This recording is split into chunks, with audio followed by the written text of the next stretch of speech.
So that was Sildan and Inkarata Space Synth remix. And guess what happens? We have our secret guest online, and we had a lot of technical difficulties during the previous tune. And I was thinking that we couldn't even talk today, but here he is. And GCS wasn't able to figure out who he is, but he is Atlas, and he is here with us. Hi, Atlas.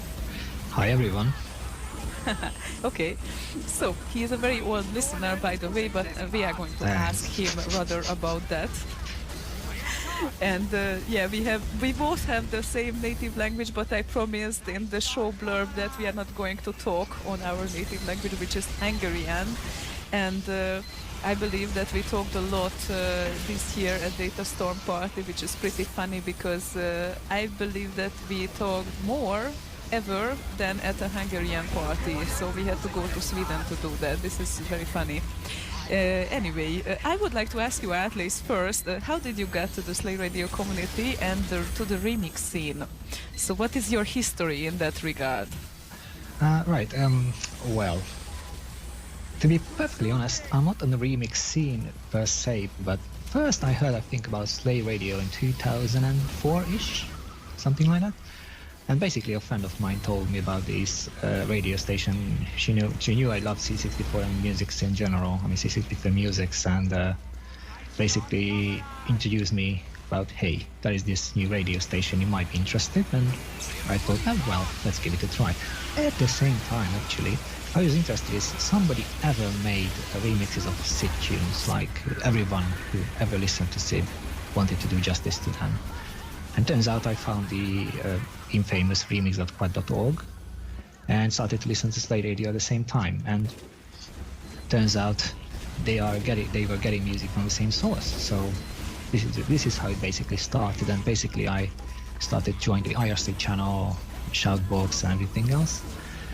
And the more and more I got involved, basically I started to know all the regular members, obviously. Slaygon, Zifoid, and all the show hosts as well, and I started to like the live shows too. And I also participated. Well, like I said, I never made any remix. That's not entirely true, but I didn't really make any proper remixes ever. I did make a screensaver though, Slay Radio, which is for some reason vanished from the site. But in any case, yeah. So that happened in 2000 and maybe 6 or 5, I'm not sure. Yeah, I guess that because of the site had some issues, some crash issues or whatever a few years ago, some contents were lost, and probably that was the reason why your screensaver is not there. But I would be curious about that, yes. And also, you are recently not hanging here that much at the channel. Until when you think you were active there? Like which year, probably? Good question. I think it would be about 2008. That was I started to attend the channel less and less. But other than that, so I never really left the community, so to speak. Occasionally I joined the channel, but it's actually not about the Slay Radio itself. It's about not visiting IRC that much. I still listen to Slay Radio on a daily basis, so it's not something I forgot. Yeah, and those recent social media and all that stuff like Hangouts, Messenger, whatever they are, usually they decrease the probability of joining IRC. I also noticed that because I was on IRC like until 2005, I think, and last year I joined back because of Slay community, but I was mostly hanging on demo scene channels as well. And can you tell me one thing? How did it happen that you have a tight connection with Sweden, as I have heard, especially around Gothenburg, and you never managed to visit a Slay gathering?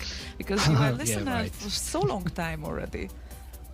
Yeah, well, truth to be told, part of my family lives there, and a few of my friends as well, my godson and goddaughter. And I visit them quite regularly, and they happen to live near Gothenburg-ish. Well, they technically live in the next available town, so to speak. Towns are actually very sparsely placed in Sweden, so we have to travel a lot to get from Gothenburg to another one, and the airport is in Gothenburg. So yeah, I visit Gothenburg regularly, but I actually visit the airport the most. And no, to be honest, I never managed to get to any of the gatherings, but it was merely just the fact it happened. So it was nothing intentional or non-intentional. I just never managed to get there and visit them. Yeah, I see. I still remember when at around 2008 I was probably asking you, because you were a regular channel Yeah. member, that are there any girls at that scene particularly, because I didn't heard about any of them, and I was just curious because I probably prepared my first remix at 2008, but I uploaded it much later to RKO at 2012, and I just wanted to know that are there any girls, and that back then at that time there were not that much, and you asked at the channel, you told me, and then the answer was that, are you looking for a wife or something? Yeah, they were really kind as usual. Yes, it was very funny. Anyway, yeah, the 2008 back then. Yeah. And after those gathering stuff, to save your reputation a bit, I would ask that we have to add that probably you didn't visit at the gatherings, but at the past years you were present at all data storms since like 3-4 years ago, right? Yeah, that's how could correct. you describe your experience regarding that with this party? Maybe you can give others some ideas why to go there?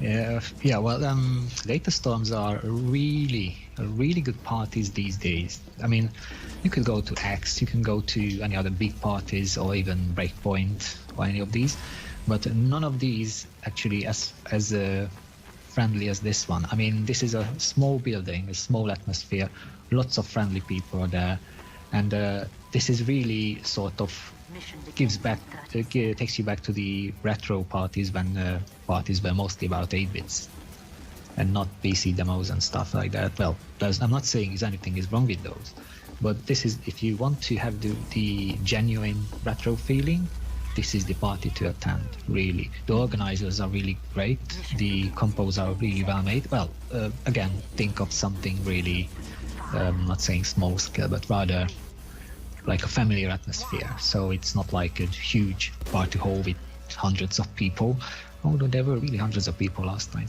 And yeah, so I really liked it. I always attend with my group mates, my friends, and so up to this point we were actually able to make some, well, smallish demos and release them. So you actually literally get what you pay for.